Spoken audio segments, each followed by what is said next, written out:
வணக்கம். இலங்கை செய்திகளுடன் நான் ரோஷன். விரிவான செய்திகளுக்கு முன் தலைப்புச் செய்திகள். உள்ளூராட்சி மன்ற தேர்தலுக்கான தபால் மூல வாக்கெடுப்பு திட்டமிட்டதற்கேற்ப அடுத்த வாரம் நடைபெறும் என்று தேர்தல்கள் ஆணைக்குழுவின் தலைவர் RML ரத்நாயக்க உறுதி. மக்கள் யாரை தெரிவு செய்ய வேண்டும் என்பதற்கான முடிவை ஜனாதிபதி முடிவு செய்ய முடியாது என்று பொதுஜன பெரமுனவின் பொதுச் செயலாளர் சாகர காரியவசம் விமர்சனம். உள்ளூராட்சி மன்றங்களை பேணுவதும் பாதுகாப்பதும் ஆளும் அரசாங்கத்தின் கட்டாய கடமையாகும் என்று ஐக்கிய தேசிய கட்சி தெரிவிப்பு. பிள்ளையானுடன் தொலைபேசியில் பேச அனுமதிக்குமாறு முன்னாள் ஜனாதிபதி ரணில் விக்ரமசிங்க முன்வைத்த கோரிக்கையினை மையமாக கொண்டு குற்றப்புலனாய்வுத்துறை விசாரணை. தொடர்பது விரிவான செய்திகள்.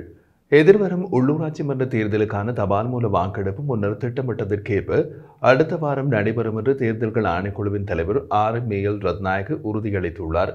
மேலும் தேர்தல் திகதியில் எந்தவிதமான மாற்றம் இல்லை என்றும் அவர் தெளிவுபடுத்தியுள்ளார்.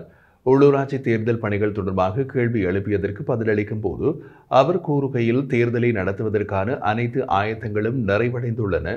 உத்தியோகபூர்வ வாக்காளர் அட்டைகள் நேற்று தபால் திணைக்களத்திடம் ஒப்படைக்கப்பட்டுள்ளது.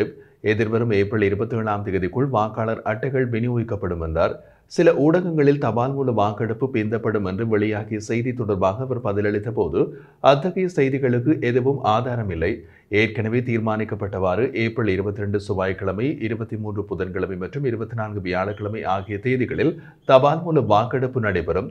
மேலும் இந்த 3 நாட்களில் வாக்களிக்க முடியாத அரசு உத்தியோகத்தர்களுக்காக ஏப்ரல் 28 மற்றும் 29ஆம் தேதிகளில் மாவட்ட தேர்தல் அலுவலகங்களில் வாக்களிக்க ஏற்பாடுகள் செய்யப்பட்டுள்ளது. மேலும் தேர்தல் வன்முறைகளும் சட்டமீறல்களும் அதிகரித்து வருவதை தேர்தல்கள் ஆணைக்குழு கவனித்து வருகிறது. தேர்தல் செலவினங்களை ஒழுங்குபடுத்தும் சட்டத்தின் பிரகாரம் அனைத்து அரசியல் கட்சிகளும் சட்டத்தை பின்பற்றி செயல்பட வேண்டிய அவசியம் இருப்பதாகவும் வலியுறுத்தியுள்ளார்.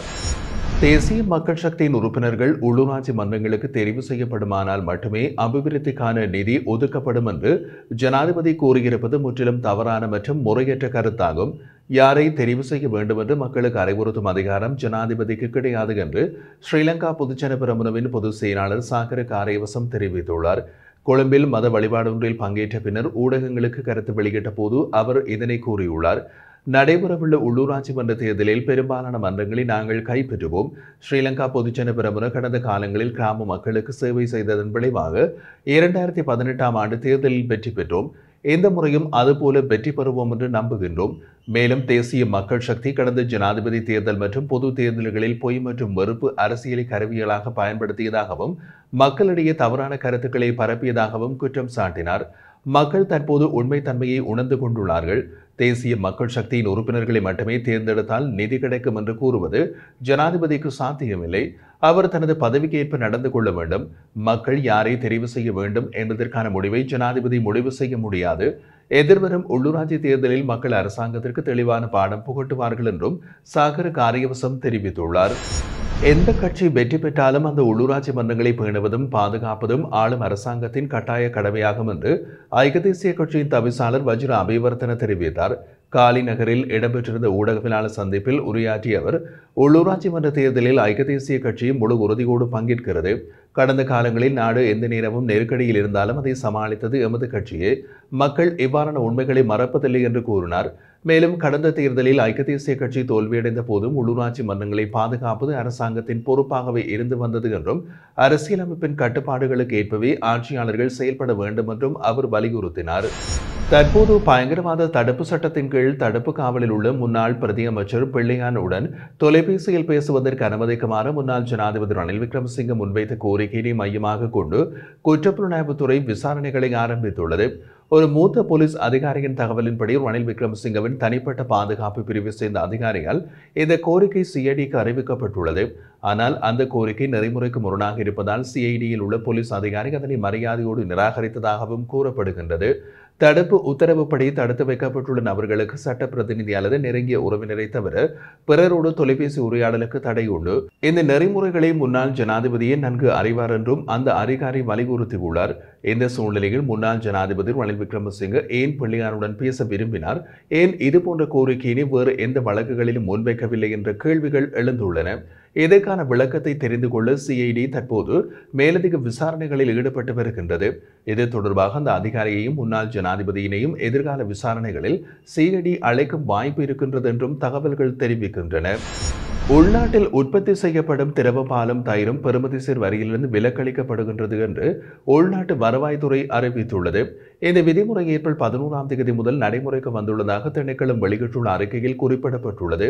புதிய விதியின்படி பால் குறைந்தபட்சம் 50% பால் அம்சத்தை கொண்டிருக்க வேண்டும். ஏப்ரல் 9ஆம் தேதி பாராளுமன்றத்தில் வெவ்வேறு திருத்த சட்டம் மூலம் நிறைவேற்றப்பட்டது. ஏப்ரல் 11ஆம் தேதி சபாநாயகர் ஜெகத் விக்ரமரத்ன ஒப்பமிட்டதன் பின்னர் இது சட்டமாகி போனது. இதன் அடிப்படையில் பல்வேறு வரி திருத்தங்கள் தற்போது நடைமுறைக்கு வர தொடங்கியுள்ளன. அத்துடன் இலங்கை பெட்ரோலிய கூட்டுத்தாபனம் மூலம் மின்சாரம் உற்பத்தி செய்யும் நோக்கில் இலங்கை மின்சார சபைக்கான நப்தா மீதான வட்டும் நீக்கப்பட்டுள்ளது. மேலும் புதிய திருத்தங்களின் கீழ் வெளிநாடுகளில் வாழும் தனிநபர்களால் வழங்கப்படும் டிஜிட்டல் சேவைகள் மூலம் வட் விதிக்கப்படும். இந்த விதிமுறை 2025 அக்டோபர் 1ஆம் தேதி முதல் அமலுக்கு வரும்.